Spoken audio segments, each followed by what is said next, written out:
Hi, and welcome to Lecture 2 of Western Civilization since 1500. In the last lecture, we began looking at the Italian Renaissance, focusing on the society and economy of Italy in the 14th, 15th, and 16th centuries. In this lecture, we'll get into the meat of what most people think of when they think about the Renaissance. Those are the cultural ideas and works of art that come out of this period. And we'll focus in particular on the phenomenon of Renaissance humanism.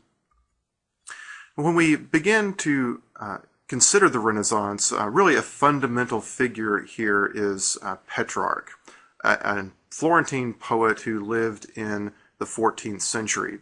Petrarch proposes something really new about the way people should view history. And to set a little bit of context here, I should say that in the Middle Ages, the people, the intellectuals of the time, most people who were aware of any kind of history, considered their own civilization to be a continuation of the civilization of the classical world. They knew that there had been a lot of influences on them from the Greeks and from the Hebrews, and they considered their own day to be the culmination of a lot of things, most importantly, the advent of Christianity and the bringing in of a Christian society. So they believed that they had built upon and succeeded in improving a lot of things about the classical world. This guy Petrarch comes along, Francesco Petrarca is his full name, in the early 14th century and challenges some of this notion. Now, if we think about the time that Petrarch is living, he lives through the Black Death. He sees a lot of the devastation that has been caused by it in Italy. He sees a lot of suffering everywhere. He reads the great works of the ancient world and looks around him and says, you know, it looks to me like what we have now is nothing like the civilization of the ancient Greeks and Romans. He could walk through the city of Rome and see the ruins of the Forum and a lot of the other classical buildings. And he came to the conclusion that the classical world was really dead and gone, and that what Italy had going in the 14th century was not an extension of the classical world. It was, in fact, a dark age. There had been regression, taking several steps back in terms of civilization since the time of the Greeks and the Romans. So it's really Petrarch that gives us this notion of the period following the fall of the Roman Empire in the West as a dark age. And of course, this terminology has hung around for several hundred years. It's been challenged, I think, successfully to a great degree in the 20th and 21st centuries by historians of the period. But still, in popular conversation, you'll hear a lot of people refer to the period between 500 and 1500 as the Dark Ages, even though there's a lot of evidence, as we've seen several times in the previous series of lectures, how that's not really a fair characterization of the period. But see what Petrarch is doing here. He has begun a process in which history should be divided into different periods. According to Petrarch, you had the classical world, the Greeks and the Romans, which was a period of light and goodness and culture and philosophy and all these sorts of things. And then you had this period of darkness, which had been going on for several hundred years, according to him. And then he saw himself and his compatriots, the literary figures of his own time, as people who were going to inaugurate a new age of light. So the idea of a renaissance, a rebirth of classical civilization, is very self-conscious in the thinking of Petrarch. And he says that we're on the dawn of a new age, the beginning of something new, and it's going to be onward and upward from here on out.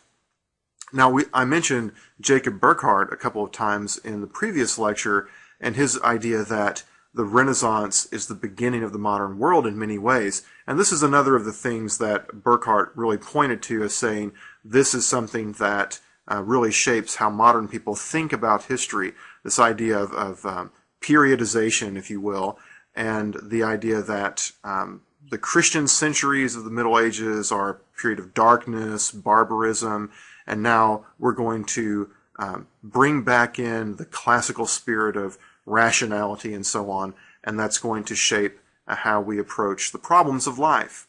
So Burckhardt thought that Petrarch's influence on how we think about history is really critical to the modern way of thought. Now, this revival of antiquity, and I put revival here on the slide in quotation marks because, of course, as we've just said, in the Middle Ages, people knew about antiquity, and they considered themselves to be a continuation of that same civilization. The people of the Middle Ages knew classical authors, the educated ones anyway. They read them, studied them, commented on them. But in a way, we could say that in the Renaissance, we have this revival of antiquity in the sense that they're approaching the ancient works in a new way. And in one sense, there is a revival because during the 14th century, people like Petrarch are going around and digging through monasteries and uncovering manuscripts of classical works that had been lost for hundreds of years. So we do have new classical texts coming into usage and being translated into Latin and into vernacular languages as well for the first time really in the history of the West. And we also have an interest in the Greek language, which is really a new thing in Western Europe. Of course, Greek had always been the dominant language of the Eastern Roman Empire in the classical period. And throughout the period of the Byzantine Empire, Greek was the primary language there. When Constantinople is conquered by the Turks in the year 1453 and the Byzantine Empire finally falls, there is an exodus of scholars and manuscripts from Constantinople to Italy. And many of these scholars come over, they offer their services as teachers of Greek, and they also bring these manuscripts, many of which had never been known in the West. So there is a sense in which we have a revival of antiquity in reality, in that new documents are coming to light and becoming a part of the conversation in Italy and in the West for the first time ever in some cases. But in addition to this, there is a new way of viewing the classics on the part of people like Petrarch, because, as I've said, Petrarch does not consider his own society to be a continuation and extension of the classical period. So he approaches the classics from a different perspective. He's got some, what we might call, a critical distance in looking at them, and he comes to the conclusion that instead of saying, yeah, these are things that are part of our society, he looks at them and says, now wait a minute, this is something that we don't do. This is something that we ought to revive. And there is that sense of renewing some of these ideas of the classical authors. We have a big part of this perspective is the idea of viewing manuscripts and documents in their historical context. In essence, what we have here is the beginning of the modern science of textual criticism. The Renaissance thinkers pioneer this in a lot of ways. Instead of looking at a document as though there's no difference between documents that were written 10 years ago, documents that were written 100 years ago, or 1,000 years ago, the Renaissance thinkers begin to emphasize the importance of viewing these documents in their historical context. And probably the most famous example of this, and the practical impact that this sort of thinking can have, comes when a Renaissance humanist named Lorenzo Valla examines a very important and famous document called the Donation of Constantine.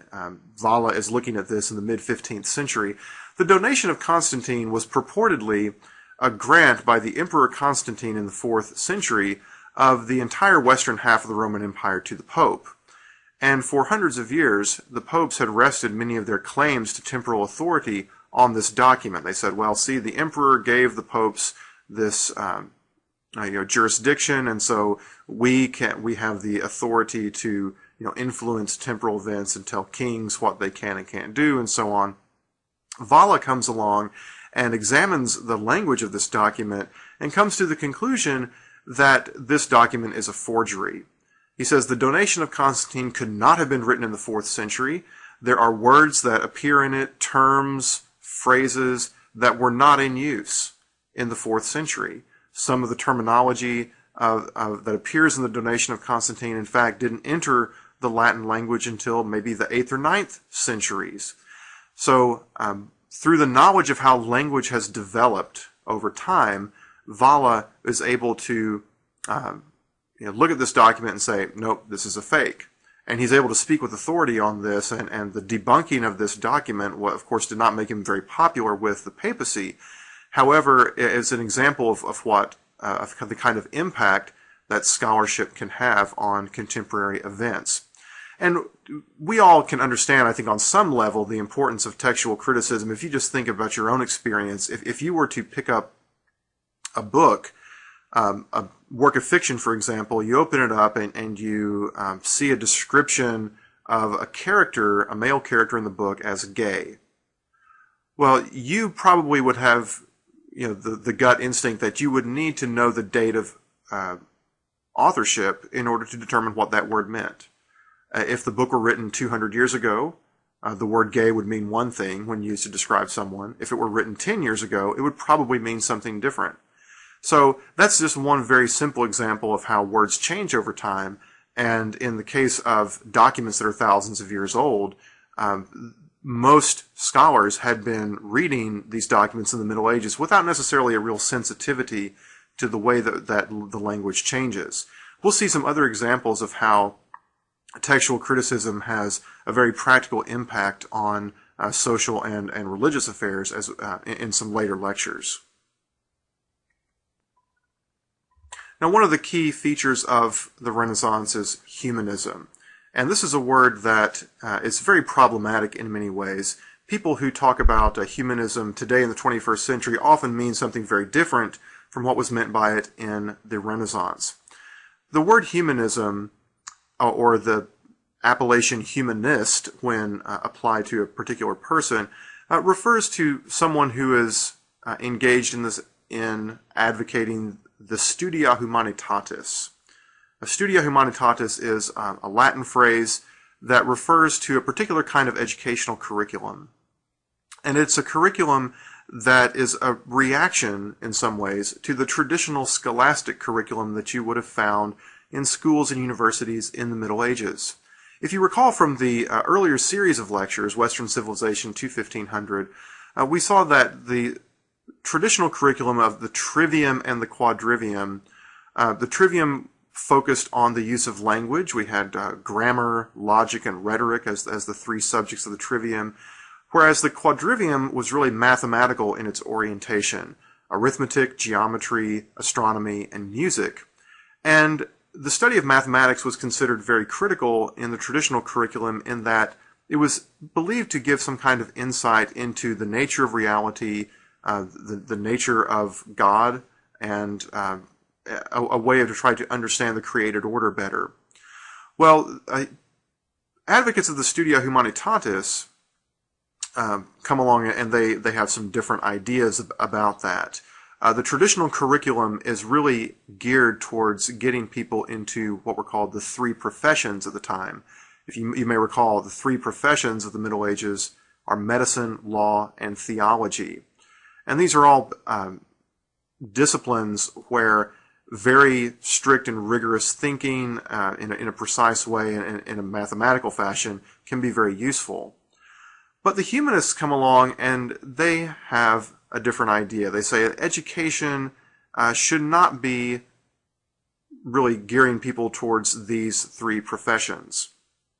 There is the idea in the Renaissance of advocating what are called the liberal arts, or the arts or subjects that are worthy of the study of a free man, to produce something called the l'uomo universale, or the universal man in Italian. Thinkers in the Renaissance believed that people who would be involved in public affairs needed to have an education that was based on the liberal arts, by which they meant the Studia Humanitatis. One of the famous expressions of this idea is found in an essay called The New Education by Petrus Paulus Vergerius, in which he lays out a number of subjects, some of which we'll see on the next slide, and says, this is really a more practical educational curriculum for the leaders of our society. The leaders of our society here in city-state Italy of the 15th and 16th centuries, they're not monks, they're not going to be hidden away in the ivory tower of the university. These are people who are going to be out in the rough and tumble everyday world of Italian politics. and they need to have an educational curriculum that prepares them to enter that arena, perform well in it, and do so in a moral fashion. So the focus here is not on highly specialized areas of study such as medicine, but more on the idea of public service and citizenship. So what subjects then in particular are a part of this Studia Humanitatis? Well, according to people like Vergerius, there are really 5 subjects that are considered fundamental here. A couple of them we see in the traditional trivium. The subjects of grammar and rhetoric were both part of the trivium, and this was considered to be an essential part of the training of leaders in the Italian milieu, because the use of language is very critical. In public speaking or in writing, you're trying to persuade others to your point of view, to follow your suggested policies. And so we have then the retaining of grammar and rhetoric in the Studia Humanitatis. But then the rest of the subjects are different. First of all, we have poetry, which to most modern people does not seem like a very practical subject. Now, in the lecture on Homer, I did explain how in the pre-modern period, poets are seen very differently from how they have been in the last couple of hundred years in Western society. The poet is really a central figure in the city. He's someone who motivates the people to be patriotic and to influence them to be willing to sacrifice for the city. And poetry is a way by which not only we're inspired to these works of virtue and courage and so forth, but it also is seen as giving a student an important insight into the history of his own culture. So a Greek, for example, would learn Greek history to some extent and Greek culture by reading the Iliad and the Odyssey. In medieval France, for example, the epics, the Song of Roland, for example, would be part of the curriculum that would be considered important for an aspiring nobleman to learn. The humanists said that, well, we need poetry as well as part of this moral instruction to inspire our people to great deeds. And going along with this is the more formal study of moral philosophy, the study of ethics. How do you behave in a proper way in public situations and in private situations as well? So moral philosophy is considered to be a very practical subject for future leaders in Italian society. And then also the study of history, which again has a moral purpose, particularly through the study of biography. You read the great works like Plutarch, and you examine the lives of great men. You see what decisions they made well and which they made poorly, the circumstances that they found themselves in. How would you react if you were in similar circumstances? All of these kinds of questions are considered part of the moral education and instruction for people in Italian Renaissance society, according to humanists. And of course, this liberal arts curriculum has had an influence well beyond Renaissance Italy. It's still considered to be the foundation of university education in the Western world. Most schools have some kind of liberal arts core. My university, for example, a student will be expected to take several semesters worth of subjects that don't necessarily have anything related to anything they're intending to have a career in, but it's just the idea that a well-rounded individual needs to have knowledge in these different areas. Now, some of the study of the liberal arts has become perverted over time, unfortunately, and it's lost some of that original intent in moral instruction and that sort of thing. But this is the ideal that's laid out in the Renaissance and still can have a great impact when followed today, as is being done in a number of classically oriented schools.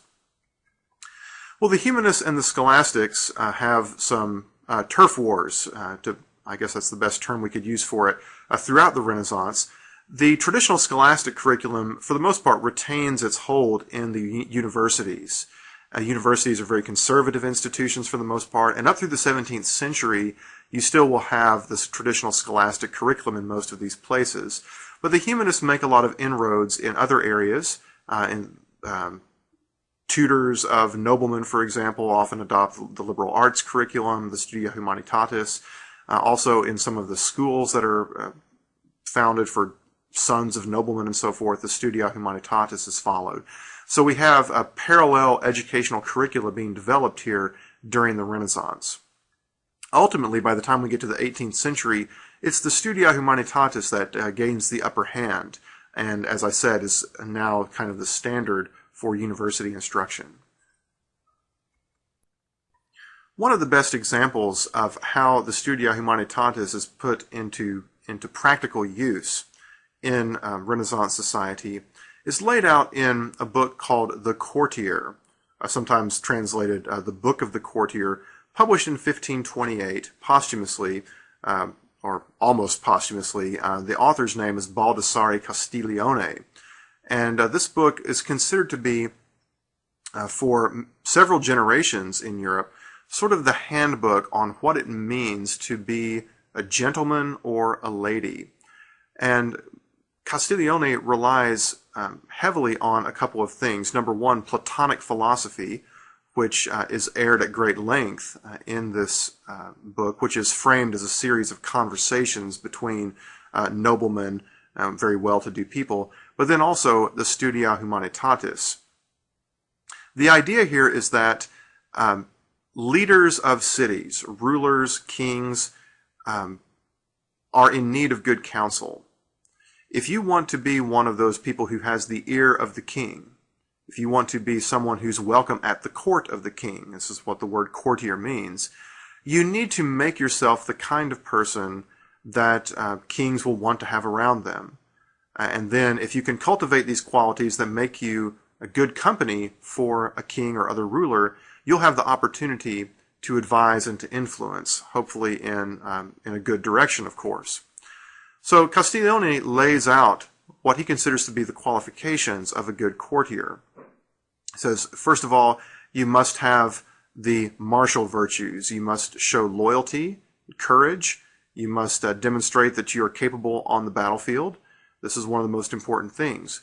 But then in addition to this, you must also show that you're a scholar. And Castiglione recommends that the good courtier will know several languages, including a good working knowledge of Latin and Greek. He'll be very familiar with the Greek and Roman classics. He will be able to write poetry. He'll be able to sing, to play a musical instrument, to know all of the fashionable court dances. A number of strict qualifications here that Castiglione says, if you can do all of these things, you will be the kind of person that rulers will want to have around them. You'll be pleasing company. You can entertain the ladies, for example, at court. But then you also will have a lot of good practical information and advice to share. The kicker to all of this, as if this weren't a long enough list of things that you needed to be able to do, is that Castiglione says you must also display sprezzatura. Sprezzatura is a word that doesn't have a direct English translation, but it implies a sort of artlessness or nonchalance. In other words, you have all of these skills, which obviously will take many years and long hours to acquire and to master. But then, whenever those skills need to be put on display publicly, there must be an air of effortlessness about the way you display these things. So the idea here is that you are able to do all of this and you make it look easy. If you can do all of that, you are a great courtier. And this standard of gentlemanly behavior, and Castiglione has a similar series of qualifications for the ladies, although it omits the battlefield exploits, of course. But this has really defined, provided the outlines of what it means to be a gentleman throughout the Renaissance and up into the early modern and modern eras, lasting up into the 20th century with the ideal of the English gentleman, which today is all but dead, but not too long ago was considered to be the standard of behavior for people in the upper classes. So this draws a lot on the medieval traditions of chivalry and a lot of the teachings of the church as well. So we have a bringing together of a lot of different things here to provide one of the key contributions to manners and etiquette in the Western tradition. Well, there's another kind of humanism out there. It's not just an educational curriculum, but it's more politically active. Civic humanism is a phrase that was coined by the Florentine historian Hans Baron, who was very influential, writing in the mid-20th century about the history of Renaissance Florence. The idea of civic humanism is that a scholar, a humanist, will put his literary talents at the service of his city, at the service of the state. And we have in the Renaissance a number of scholars who make great reputations for themselves in diplomatic relations and things of that sort. This is particularly intense in Renaissance Florence, which, as I noted in the previous lecture, hangs on to a republican form of government longer than most Italian cities. The idea of the civic humanists in Renaissance Florence is that they were trying to revive the greatness of republican Rome. So they looked back to figures like Cicero of the 1st century BC and said, we want to be just like Cicero and serve our city in the same way that he did in public office if necessary, but also to produce great works of scholarship. One of the great civic humanists of the 14th century was a man named Coluccio Salutati, a Florentine who was apparently so eloquent in his written correspondence that he was able to persuade leaders of cities to the Florentine point of view on lots of things. The Milanese dictator, who was frequently at war with Florence during this time, is said to have remarked on one occasion that one letter from Coluccio Salutati was worth 1,000 horsemen on the battlefield because of the things that Salutati was able to accomplish with his pen. Probably the most famous civic humanist, of course, is Niccolo Machiavelli, whom we mentioned in the last lecture, who's very involved in a number of public affairs up until the time that he falls from power, really, in the early 16th century, and he has to retire to his country estate for a while, for a number of years. And it's at this point that he writes many of the works for which he's known today, most famously, The Prince. Another important aspect of humanist thought in the Renaissance, particularly in Florence, is a revival of the thought of Plato. I've already mentioned this in connection with Castiglione's work, The Courtier. But if you recall from the earlier series of lectures, in the Middle Ages, Aristotle is the most respected philosopher. He is sort of the touchstone for all philosophical inquiry in the scholastic philosophers, for example, St. Thomas Aquinas. But as we come into 15th century Florence in particular, we begin to see a renewed interest in Plato, and many of the humanists begin to champion his works. There is a so-called Platonic Academy that's formed in Florence, named after Plato's school in the 4th century BC in Athens. This was led by a man named Marsilio Ficino, who was subsidized by the Medici family, and many of the luminaries of Florentine culture were members of this Platonic Academy, and they would gather together and discuss the works of Plato. Many of them were trying to learn to read Greek at the time and trying to figure out how to incorporate elements of Platonic thought into their own lives. So Marsilio Ficino is sort of the ringleader of this. Ficino is known for a lot of his essays. Some of them are still in print.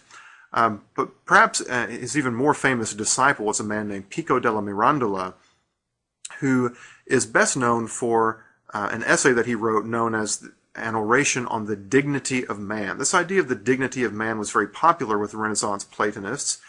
And in this oration, Pico lays out the concept of the Platonic great chain of being. In Plato, Platonic and Neoplatonic thought, there is the notion of all existence, all creatures are located somewhere on a great chain of being with God or the One at the top, and then animals, beasts, and inanimate objects down at the bottom. Well, Pico lays out the idea here in his oration that in this scale of creation, we have all different kinds of things, animals, vegetables, angels, the deity. Man is unique.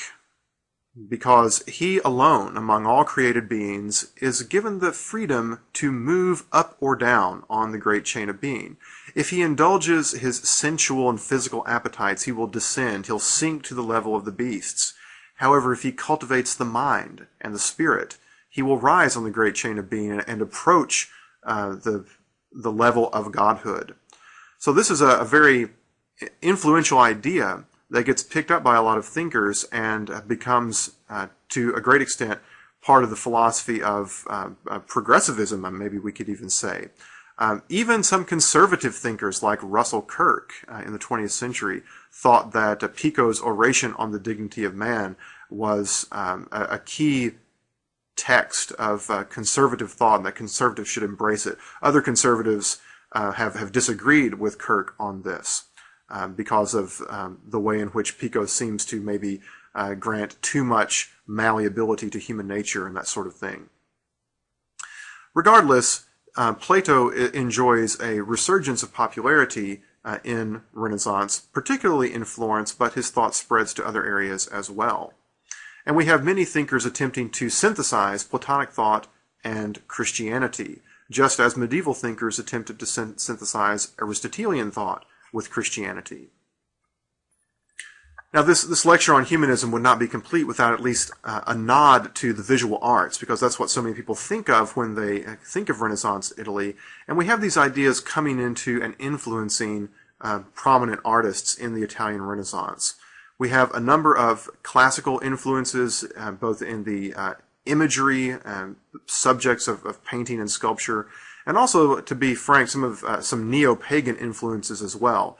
Most humanists in the Italian Renaissance do not reject the doctrines of Christianity. They remain in communion with the church, but there are a handful of them that forthrightly try to revive classical paganism. And even many of the Christian Renaissance humanists begin to dabble with certain elements of pagan thought. And we see some of this creeping into the visual arts as well.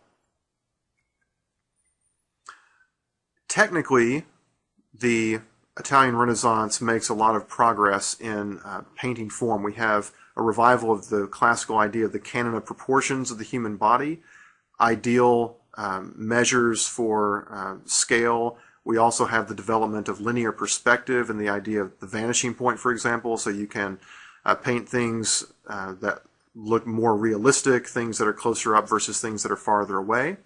And this is a process that goes on over several generations of artists painstakingly working out these formulas and proportions. We also have, to some extent, a new aesthetic developing in the Renaissance of the artist as a creator, as a great man.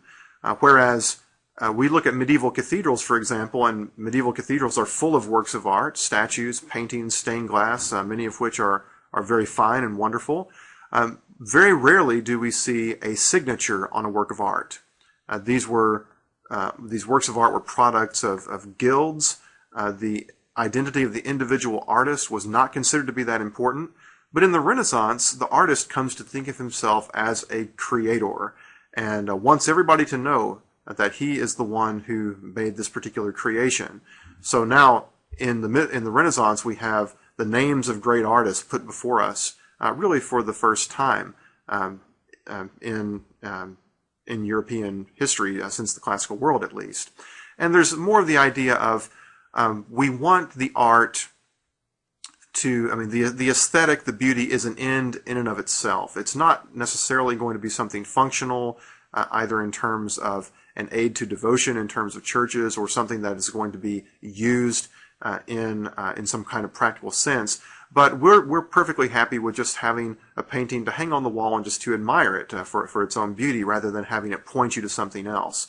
Well, that's kind of change in thinking of how art is supposed to work coming into the Renaissance.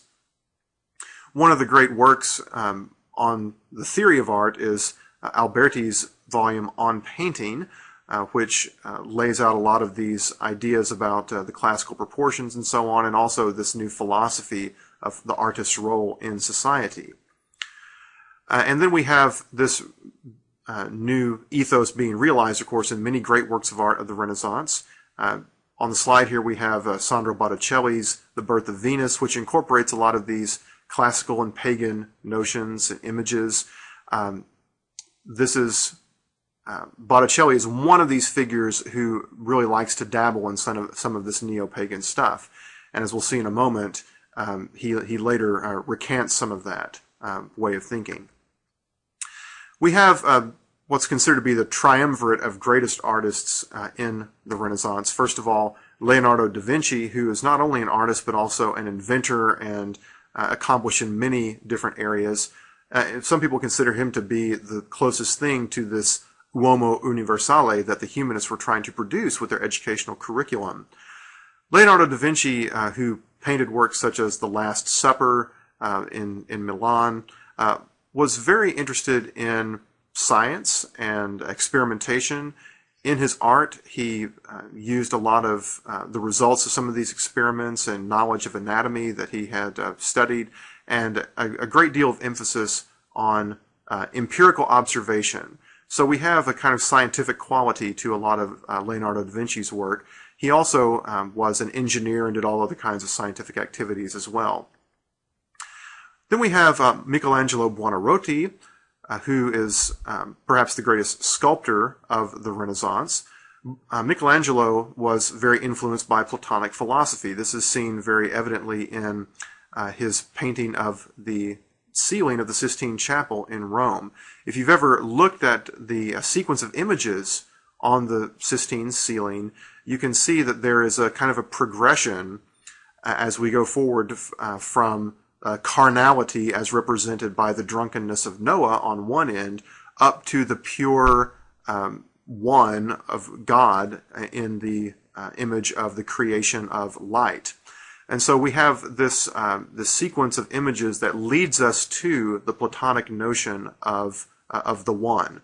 And we have a lot of other instances of the influence of this kind of Platonism in the works of Michelangelo. Other great works by Michelangelo, of course, include the sculpture of the David, the painting of the Last Judgment on the wall of the Sistine ceiling, and many other works that are very easily accessible on the internet or in art history textbooks. And then finally, the third of this triumvirate is Raphael Sanzio, who is also greatly influenced by classicism. And perhaps the key work here would be his paintings for the walls of the rooms in the Vatican, the most famous of which is the School of Athens, the famous image of Socrates and Plato and Aristotle standing together in the center, surrounded by other philosophers of the ancient world.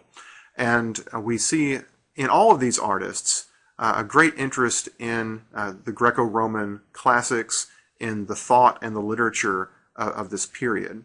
And these images are very common in the 21st century society. You see them everywhere, and that influence of the Renaissance continues with us. Humanism and its manifestations weren't welcomed by everyone. Perhaps the most famous critic of humanism and some of the pagan influences that occasionally attended it was Savonarola, who was a member of the Church of San Marco in Florence. Savonarola was a Dominican friar, a very popular preacher in the 1480s and 90s in Florence. And he believed that Florentine society and Italian society in general was becoming much more decadent than it ought to be. He was a critic of the papacy and the Renaissance popes, who were morally very dubious, as we'll see in a later lecture. And he urged the people of Florence to put away some of this sensuality and to rededicate themselves to what he considered to be a more Christian way of life, to embrace some austerity. He was a critic of the Medici family in addition to criticizing the Pope. So he attracted some powerful enemies, but for a time he is a very popular preacher and people flocked to hear him preach sermons. In the 1490s, Savonarola becomes so influential that he essentially is the de facto ruler of Florence for a few years, from about 1494 to 1498. And during this period, we have all these efforts at moral reform and in a very public way. Probably the most famous example of this is in 1497 when we have the so-called bonfire of the vanities, where he urged the people of Florence to destroy some of these trinkets and other non-essential luxuries that they could rededicate themselves to more spiritual things. And it was said that Sandro Botticelli, the painter of the Birth of Venus, actually destroyed some of his own works in these bonfires because he was penitent and thought that he had gone too far in this direction of pagan thought. Well, eventually there's a backlash against Savonarola. The Pope condemns him, excommunicates him, and then we have the Medici, who had been expelled from the city in 1494, also trying to come back and influence the people against Savonarola. Ultimately, he is executed and burned at the stake, essentially by a mob in the year 1498. Today, in the Piazza della Signoria in Florence, there's a plaque that indicates the spot where Savonarola was executed. And after that point, we saw the coming back in of a lot of Renaissance ideas and humanistic ideas into Florence, and some of the works of Michelangelo, for example, occur after Savonarola has been removed from the scene. But these ideas do cause some tension in Renaissance society. Well, in this lecture, we've looked at Renaissance humanism, a lot of the very important ideas that come out of this period. In the next lecture, we're going to move north of the Alps and see how humanism and some of the other elements of the Renaissance have an influence in places like Germany, France, and England.